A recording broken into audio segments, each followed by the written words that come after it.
Hi guys, welcome to the fourth lesson of Unit 3. Unit 3, of course, is focused on argumentation, um, both our ability to make our own arguments as well as our ability to notice the arguments of other people. Now, we've already gone over how to notice another person's argument, notice their perspective, how to express arguments in a complex three-part way. We've also gone over appealing to the rhetorical appeals, ethos, pathos, and logos, in order to strengthen those arguments. And we've gone over different types of evidence that you can use to continue to strengthen arguments. In this lesson, we're going to shift gears just a little bit and talk about writing conclusion paragraphs. In Unit 1, we worked on body paragraphs and providing evidence and elaborating on evidence. In Unit 2, we worked on introduction paragraphs and how to write those. And in Unit 3 now, we're going to be talking about conclusion paragraphs. Conclusion paragraphs are a really great way to help strengthen an argument because it's where you kind of get to make your final pitch. It's the thing that you're going to leave your audience with once your argument is over. Or if you're looking at somebody else's argument, it's the thing that you're going to be left with once they've finished their argument. And you really want a strong conclusion if you're hoping to bring another person over to your side of the argument. So let's take a look at what goes into a conclusion paragraph. The most important thing about a conclusion paragraph is that it's that thing that adds meaning, right? It's the finishing touch that's either going to leave your audience feeling like they got something out of what you've written, the argument that you've made, or that they've just kind of wasted some time in the argument and really are taking nothing from it. So in the past, we've been taught kind of a formula for writing conclusions. And the reality is that that formula is only good to a certain extent.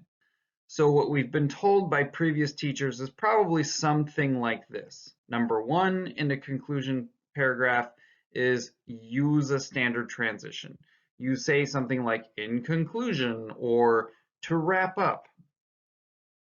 The next thing that the teacher probably told us to do is to summarize the main points that we already made in our papers. Yeah, okay, fine. Like, that's good enough, I suppose. And then the third thing that we were told by teachers is to end by repeating or summarizing our thesis, to repeat our main point, in other words. Now, I get it. This is an easy way to teach beginning writers how to write something that's going to wrap up a paper. But the reality is that a conclusion like this is boring and lifeless.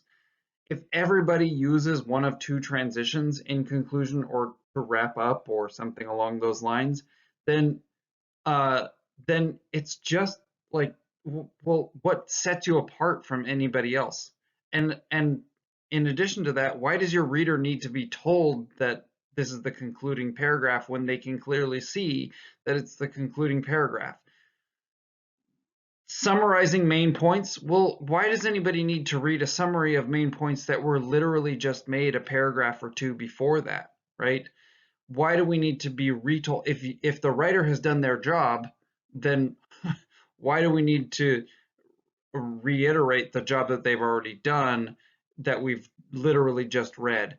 And then finally, why do we need to repeat our thesis? Because again, if the writer has done their job, then that thesis should be proved. We shouldn't need to repeat it. So I want us to forget the old way. I don't want to read any more conclusions like this in people's papers. Instead, I want us to go with the new way. Yes, it's trickier. Yes, it takes a little bit more thought, but it's far more effective in terms of making a good argument. So the first thing that you're going to do is you're going to go and you're going to look back at that really strong introduction and hook that you wrote at the beginning, which of course, if you've forgotten how to do, you're going to go back and rewatch that lesson. You're going to work on that in your own work. But you're going to look back at your introduction and your hook, and you're going to recall it. We call this bookending. So if you started off with a really strong hook, revisiting that hook or recalling that hook, not repeating it, but recalling that hook, bringing it back up is going to feel as though, oh yeah, I remember that from the beginning. We must be coming around to some kind of meaningful conclusion. The next thing that you want to do is to extend the main points from your paper to real life. So this is your opportunity not to repeat or to summarize your main points, but to start to make them applicable to real people, to the lives of the people who read about them. In the paper, they might have felt like they were kind of pointless, like, okay, fine, this is all well and good if we're talking about somebody else's ideas, but what do they have to do with me? And so the conclusion is your opportunity to start talking about how those main points that you made are actually allowing us to see the importance of the argument to to the evidence, between the evidence and the real world. And this is a great way to remind your audience of your main points without just repeating the main points again. The last thing that you're going to want to do is suggest a lesson or some kind of action or some new form of thinking that the readers are going to be able to take from the paper. And this is actually fairly easy if you've written a strong argument that has a policy, right? This is where you can come around to the policy and you can really say, here's why this policy is something that you should take part in, right? Here's something that you should do. Here's a way that you should think about things. Instead of just summarizing the thesis again, you're making this you're taking this opportunity to make this meaningful and actionable in a person's life. And in this way, you're not leaving the topic behind, but you're building upon the topic. You're not adding new information, but you're building upon the information that's already been there. And so it doesn't feel just like a repetitive wrap up of the paper. It feels like a meaningful way to wrap up the paper without adding too much new information, right? So let's look at what that new formula looks like. In order to do this, we actually first need to look at an introduction because introductions and conclusions are related. Like I was talking about earlier, they're bookends to each other, or they should be. So let's imagine that this is the introduction paragraph to our paper. It says, "Everyone lies. I know you have lied, and I'm not even going to pretend that I haven't. Some of my lies as a kid got me into big trouble, too, and damaged my reputation with the people who had to suffer through the process of dragging the truth out of me. Other lies, however, took longer to build up, and the pain they might cause is more subtle. This is how Kay Flanagan describes the nature of white lies in her essay, The Cancer of Dishonesty, a Slow Killer. In the essay, Flanagan uses anecdotal and scientific evidence to definitively prove that even small lies can have unforeseen negative consequences down the road. Now, before we move on, let's just notice a few things. First of all, we've got a hook, this statement that everyone lies, and then the elaboration upon that helps bring the audience in and get the audience interested, because not only are they being called out for something, but then they're being given examples and comparing those things to their own lives. We've got some background because this paper is evaluating the strength of an argument that Kay Flanagan is making about how bad lying is, how bad white lying is. And we have a thesis in 3 parts in which we say, Kay Flanagan is using these different types of evidence to prove this specific point. And so we're able to build up to where we can now talk about, here's where she uses this kind of evidence and that kind of evidence, and here's what that evidence is really showing.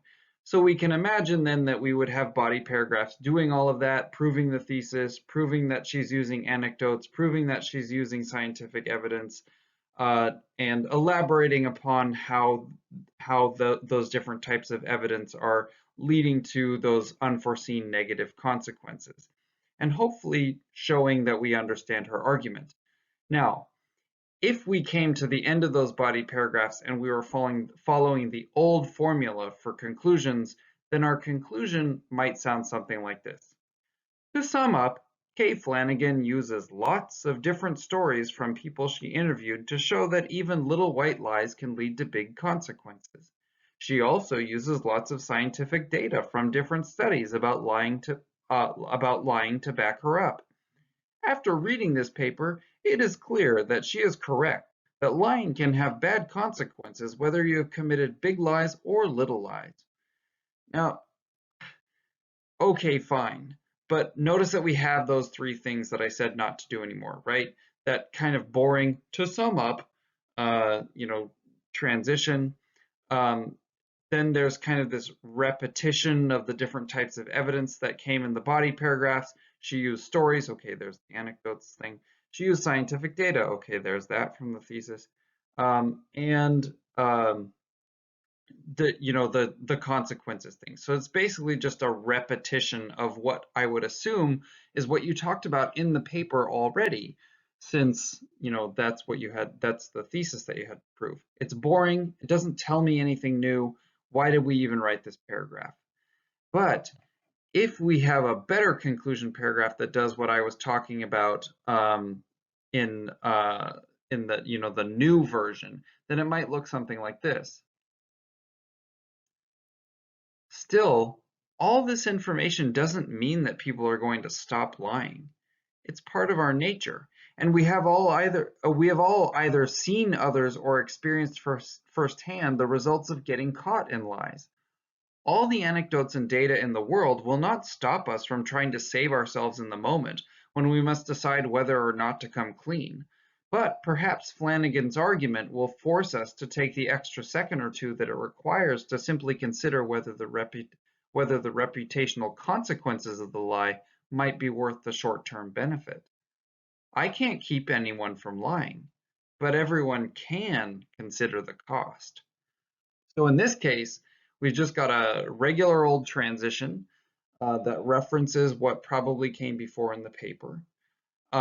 We've got kind of this emotional appeal that's bringing in the fact that, yeah, we all lie. That's also an ethical appeal, right? It's just acknowledging that we all have this common experience. We remind the reader that we were talking about anecdotes and scientific data, but then we talk about, well, what's that going to do for us? Well, maybe it's going to help us take an extra second before next time we lie about something.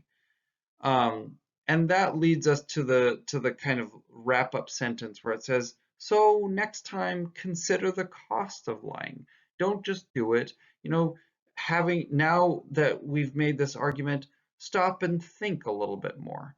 And so this conclusion is much more effective, it's much more meaningful for the audience than it would be otherwise.